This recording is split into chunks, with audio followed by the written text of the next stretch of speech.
तकरीबन 450 रोज़ तक गज़ा पर बमबारी के बाद बिलाखिर इसराइल और हमास के दरमियान जंग बंदी का एक मुआहदा तय पा गया। कतरी वज़ीर आज़म ने दोहा में जंग बंदी के इस मुआहदे का ऐलान किया।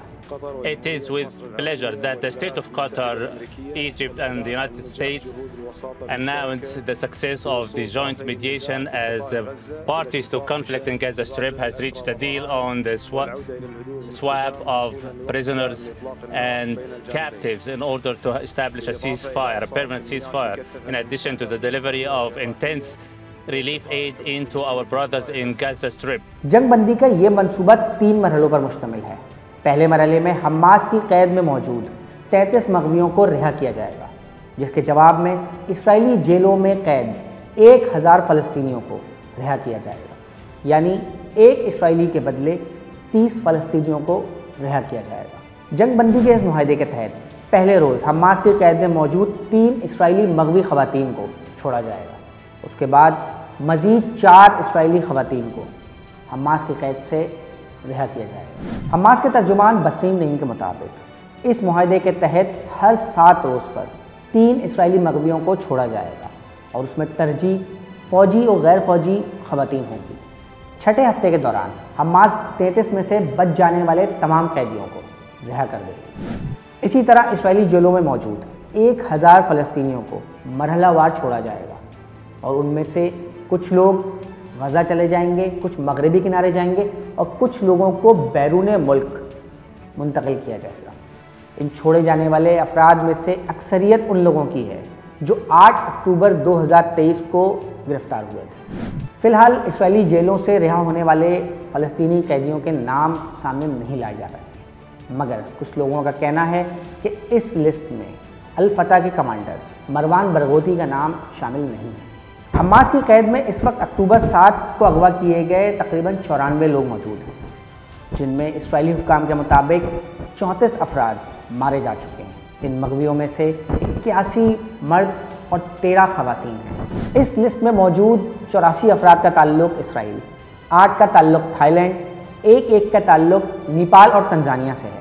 इसके अलावा इस लिस्ट में ऐसे लोग भी हैं जिनके पास अमेरिका और फ्रांस की दोहरी शहरियत भी है। हमास की कैद में 2014 से अगवा किए गए 4 इस्राएली भी मौजूद हैं, जिनमें से 2 के बारे में कहा जाता है कि वो कैद के दौरान ही मारे जा चुके हैं। Commission of detainees affairs and Palestinian prisoners के मुताबिक तकरीबन 10,000 फ़लस्तीनी कैदी इस वक्त इस्राएली जेलों में मौजूद हैं, जिनमें से 3000 से ज़ायद वो हैं जिन पर ना ही कोई केस दाखिल किया गया है, ना ही उन्हें किसी अदालत में पेश किया गया है।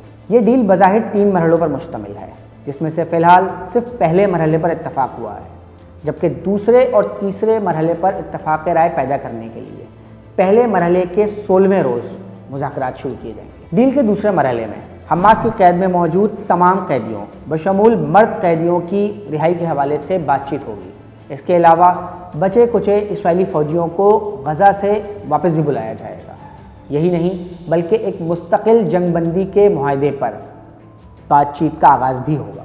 तीसरे मरहले में हमास की कैद में मौजूद ऐसे मग़वियों की रिहाई के लिए बातचीत होगी जो इस जंग में मारे जा चुके हैं, और इसी मरहले के दौरान गज़ा की नए सिरे से आबादकारी के लिए भी काम किया जाएगा। जंग बंदी के पहले मरहले के दौरान इस्राएली फ़ौज बतदरीज गज़ा के तमाम अहम मकामात से पीछे हट जाएगी, जिसमें नेतज़म कॉरिडोर भी शामिल है जो गज़ा को जनूबी और शुमाली इलाकों में काटता है। इस्राएली फ़ौज गज़ा और मिस्र के दरमियान मौजूद अहम तरीन कॉरिडोर फिलाडेल्फिया कॉरिडोर से भी इनखला करेगी और जंग बंदी के पहले मरहले के 42वें रोज़ से इस इनखला का आगाज़ होगा और 50वें रोज़ तक ये इनखला मुकम्मल किया जाएगा।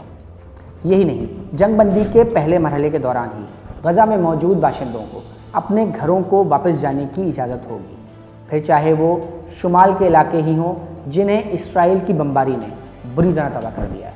शुमाली इलाकों की तरफ पैदल जाने वाले अफराद को सलाउद्दीन और अल राशिद स्ट्रीट से जाना होगा, जहां वो हथियार लेकर नहीं जा सकेंगे, मगर उनकी तलाशी भी नहीं ली जाएगी। गाड़ियों और दीगर चीज़ों पर सवार अफराद शुमाली और जनूबी गज़ा के दरमियान नेतज़म कॉरिडोर से सफ़र करेंगे, जहां उनकी तलाशी का एक बाकायदा अमल मौजूद होगा।